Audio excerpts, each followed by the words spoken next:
find this funny. I see what you're doing. You're trying to flip it around. Like, you're doing what we do. It's pretty funny. No, there's nothing. I'm glad you did this. I do think it's funny. Okay. I think, honestly, if I had calls, I'd go on it, but I'm just entertaining this because I want to see what you're going to ask me. I'll be straight up honest with you. All right, and I appreciate that. I expect that. You know, I'd be honest with you as well. I don't think you are. You've been deceptive. Okay. Well, you answer questions with questions. You ask me the same thing. You ask me ridiculous questions. Remember, I didn't make this script. As dumb as it is, I'm just the one putting it back to them. And I think you understand where I'm coming from with those, right? Yeah.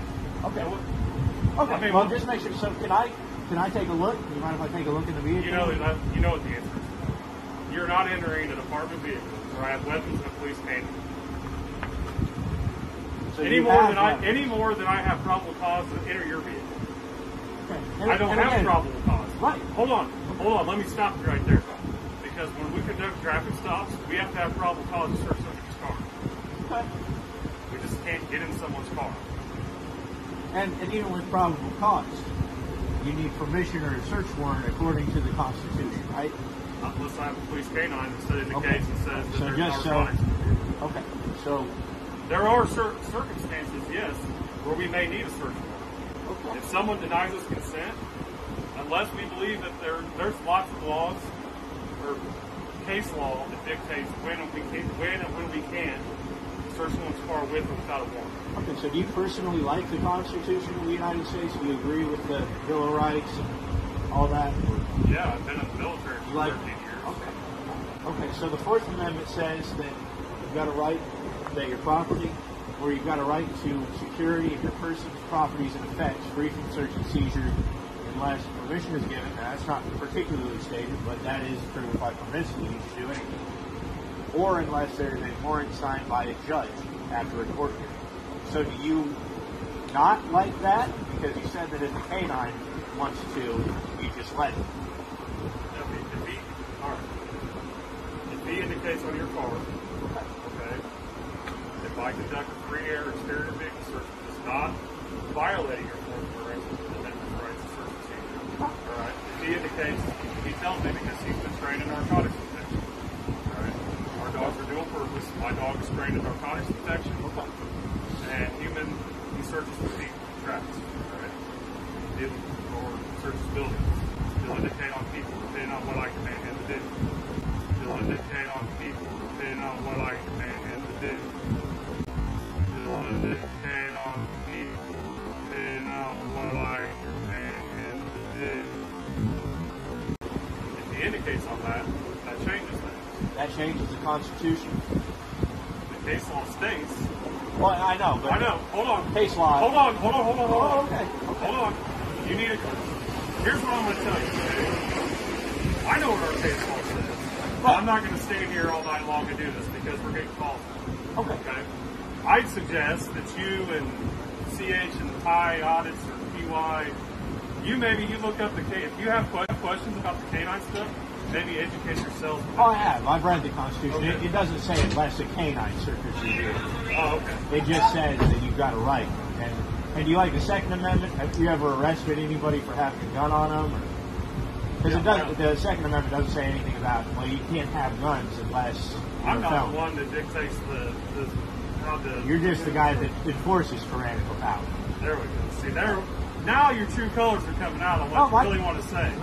No, you've been trying to be tactful about it, but now it's coming out. Well, I'm just getting this straight. You're trying to get a patrolman.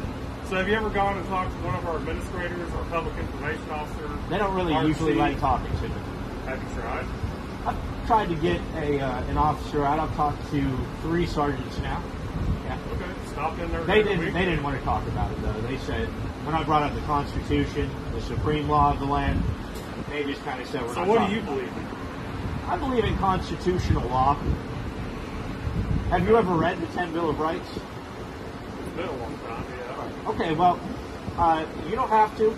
You suggested that I go educate myself, so I'll suggest to you that you read the first 10 of the Bill of Rights, the first 10 amendments, and then also the Declaration of Independence, in which Thomas Jefferson states the The just powers of government are derived from the consent of the government, which is the first statute that's been passed into law in the United States. Is number 1 in the U.S. Code of Law. So if you could look into that and then evaluate yourself, you know, I filed 2 complaints. If you want to get my phone number, it's there. Your body cams. You can give me a call and let me know if you think that what you're doing is morally correct. All right? You want me to call you and tell you? Yeah, go ahead. Give me a call and tell me if you think that what you do is in line with the Constitution. And I get that you think it's pretty funny. There are a lot of people that are rotting in jail. I do think it's funny that you think I'm going to call you up and if you're trying to change my mind on what do you think I'm doing. Well, I mean, it's worth a try, isn't it? I mean, there are people rotting in jail who can't see their little boys and girls and they've never hurt anybody, stolen from anybody, or violated anybody's constitutional rights. And then there are guys that walk around here violating everybody's constitutional rights, such as the Second Amendment, which I'm sure you're a supporter of, the Fourth Amendment, the Fifth Amendment, even the First Amendment, which you have not been violating today, thankfully. But there are people that would wish to. And they ride around in these nice-ass cars, and they hunt people. And so, if it could change your mind, maybe that could. Hold on. Will I sit here and say that every police officer is perfect? I cannot say that any more than I can say anybody that does whatever you do in your profession, is perfect. Can I say that? I'm not perfect. Hold on. I'm not either. Okay. But what I can tell you is that I do my very best not to violate people's rights, okay? And wrongful imprisonment, things of that nature that you're describing. Criminal confinement is what I would describe it as. Okay, that's fine. You have your views on things, right? And I have my job that I do, that I do believe in, okay? You have to stop somebody that actually believes in what they do, that actually tries to help people out. Yeah. All right? I don't just take people to jail. Well, I don't take anybody to jail. Right, you've got to be a dog. Yeah. But So directly, I don't take people to jail. However, if I do have to arrest somebody, there has to be because there's probable cause. Probable cause been established, report's been witnessed, or whatever.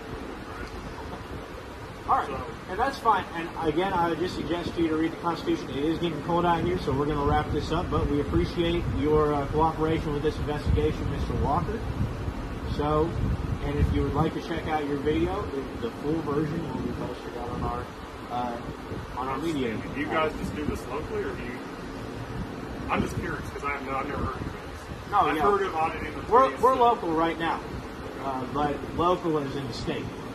So we, but you know, we might be expanding. We might not. We'll see how it goes. But so how many of you are there? Oh, there's a lot of us. Yeah. There's a lot of us. I'm seriously. I'm just curious. Right? At this point, this has nothing to do with. Right. No. You call me a flat. It has nothing to do with any of that. I'm just curious. There's a lot of us, and there are people that are watching us from a distance right now just to make sure that if anything goes down, you steal that camera or anything, we can. And I'm not saying you're going to. Yeah. But we make sure that we're safe. Hey, listen, document. matter of fact, we just received training on dealing with the public and being recorded in the public. That is beautiful. That's awesome. Was that just recently? I actually just did the class last night. Well, that's awesome because I think I may have something to do with that. I'd like it if, I don't know if you guys do a briefing or something in the morning, but if you could inform all the public servants that it is allowed and I am allowed to go and record anybody in their public capacity as long as it's accessible to the public. You know, so if you check out the YouTube page, we actually have had that class before, but it's something that we do. Yeah, it should be. Absolutely. As explained, there's actually video on there, and this is more when cell phones were not as prominent. Right. They were brand new, pretty much, and really, I don't think that we were educated as police as a whole. Okay, this didn't happen here. Right. What I'm talking about, but there were times where people's recording devices, whether it be a phone or a camera, were basically taken in the street. Yes. Yeah. That's not a secret. That's for everybody to see out there. Yep. So I have no reason to do it. Like I said, right now they haven't sent me on it. Okay. Good. Right? So I was curious to see what you had to say. Right. And I was just you could have been curious somebody that actually needed police help. Yeah. Yeah, no, I did need some questions answered, so you've helped me in that sense. So you have a good one, Mr. Walker, all right? All right, you guys too. Yes, Take it easy.